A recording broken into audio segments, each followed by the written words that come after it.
ሰላም እንዴት ናችሁ? በጌታ በኢየሱስ ክርስቶስ ስም ሰላም እላችኋለሁ። ዛሬ በዚህ ስፍራ ላይ ያለሁትኝ አንድን በሌሊት ራእይ እግዚአብሔር ለኢትዮጵያ ቤተክርስቲያን ያሳየኝን መልእክት ለአካሉ ላይ እግዚአብሔር መሪ አድርጎ ለሾማቸው አካላት መልእክትን ለማስተላለፍ ነው። እግዚአብሔር ቃል ሲናገር በዕንባቆም መጽሐፍ ላይ ትንቢተ ዕንባቆም ላይ እናንተ የምትንቁ ሆይ አንድስ እንኳን ቢተረክላችሁ የማታምኑትን ስራ በዘመናችሁ ስራ አለውና እዩም ተደነቁም ይላል እግዚአብሔር ቃልና ምንድን ነበረ እግዚአብሔር ያሳየኝ የነበረው በሌሊት ራእይ? በጣም ሜንላይን ቸርቾች ስፔሻሊ በጣም ትልልቅ የአብያተ ክርስቲያናት ሜንላይን ቸርቾች እዛ ላይ አንድ ትልቅ እንደ ኮንፈረንስ እንደ ኮንሰርት አይነት ነገር ተዘጋጅቶ ነበረ ማየውና ኮንፈረንሱ ተዘጋጅቷል። ኮንፈረንሱ ውስጥ በጣም ብዙ ከ10 ከ20 ሺህ በላይ ህዝብ ተሰብስበው ነው ማየው ትልቅ አዳራሽ ውስጥ ቸርች ውስጥ እና ምንድን ነበረ በዛ ውስጥ የነበረው በጣም ብዙ አይነት ድብልቅልቅ ያለ ሲቹዌሽን እና ድብልቅልቅ ያለ ህዝብ ነበር። በጣም የሆኑ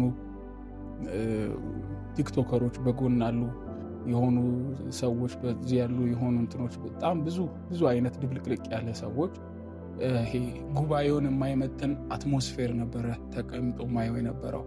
ሰዎቹ መቀመጡ ሳይሆን ጉባኤውን የማይመጥነው ፕሮግራም እየተካሄደ አንዱ አንዱን ይቀርጻል፣ አንደኛውን ይቀርጻል፣ ሌላው በሌላ በኩል እንትን ይላል። በጣም ማይሆኑ ድርጊቶች ይደረጉ ነበረ ጉባኤውን የማይመጥኑ። በዛ ታይም ላይ ግን ፕሮግራሞች እየተደረጉ ነበረ፣ አምልኮ ይደረጋል። ምንም ያንን ትኩረት የሚሰጠው ሰው አልነበረም። ትኩረት ሰጥቶ በጉባኤው ላይ ከፕሮግራሙ ጋር አብሮ ፍሎ የሚያደርግ የለብም ከጥቂት ሰዎች በስተቀር ማለት ነው። ከጥቂት ሰዎች በስተቀር አንዳንድ ቦታ ራቅ ብለው ከተቀመጡ ጥቂት ሰዎች በስተቀር ምንም ከፕሮግራሙ ጋር ፍሎ የሚያደርግ አልነበረም። ከዛ ጠይቅ ነበረ መንፈስ ቅዱስን እዛ ውስጥ ሆኜ መንፈስ ቅዱስ ይሄ ምንድን ነው ስል እኔ የሌለሁባቸውን ድርጊቶች፣ እኔ የሌለሁባቸውን ፕሮግራሞች፣ እኔ የሌለሁባቸውን አጀንዳዎች በመፍጠር ውስጥ፣ በማቅረብ ውስጥ፣ በመስራት ውስጥ፣ በማስተባበር ውስጥ በጣም ቢዚ ሆናችኋል። ከእኔ ይልቅ በእኔ ስም ፕሮግራሞችን እያበዛችሁ እኔን ከመፈለግ ይልቅ፣ ፊቴን ከመፈለግ ይልቅ፣ ክብሬን በምድራችሁ ላይ ከመጋበዝ ይልቅ በማይሆኑ ፕሮግራሞች ተጠምዳችኋል በላቸው ይለኝ ነበር። በዛ ውስጥ እየቀጠለ ፕሮግራሙ ማለት እንደዚሁ ድብልቅልቅ እንዳለ ጀስት የመጨረሻ መዝሙር እየተዘመረ ዘማሪው ጨርሰናል፣ ይሄን እየዘመራችሁ እንግዲህ ወደ መኪናችሁ ወደ ቤታችሁ ሂዱ ይላል። ከዛ በኋላ ትልቅ እንደ ቢልዲንግ ነገር ስለነበረ ደረጃ ነበረ። ይሄ 1 2 3 7 ደረጃ። ከዛ በኋላ እንደዛ 7 ደረጃ አይደለ ብዙ ጊዜ የለመድነው። እነዛን ደረጃዎች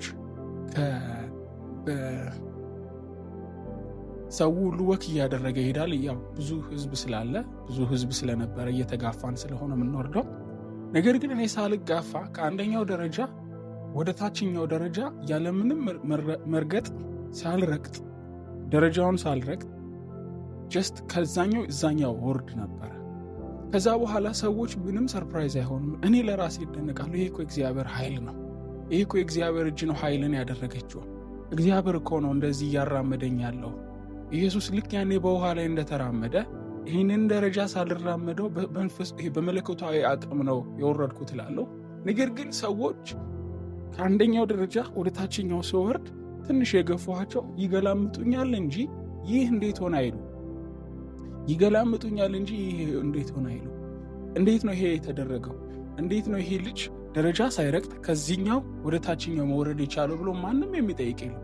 እንደውም ይቅርታ ጠይቃቸዋል። ይቅርታ ስለገፋኋችሁ ላቸዋል። እንደዛ ሆኖ ደረጃውን ወረድኩኝ። ከዛ በኋላ መንፈስ ቅዱስን ምንድነው ይሄ ነገር እንዴት አድርጌ ነው ማስተላልፈው ብዬ ጠይቅ ነበረ ከተነሳው በኋላ።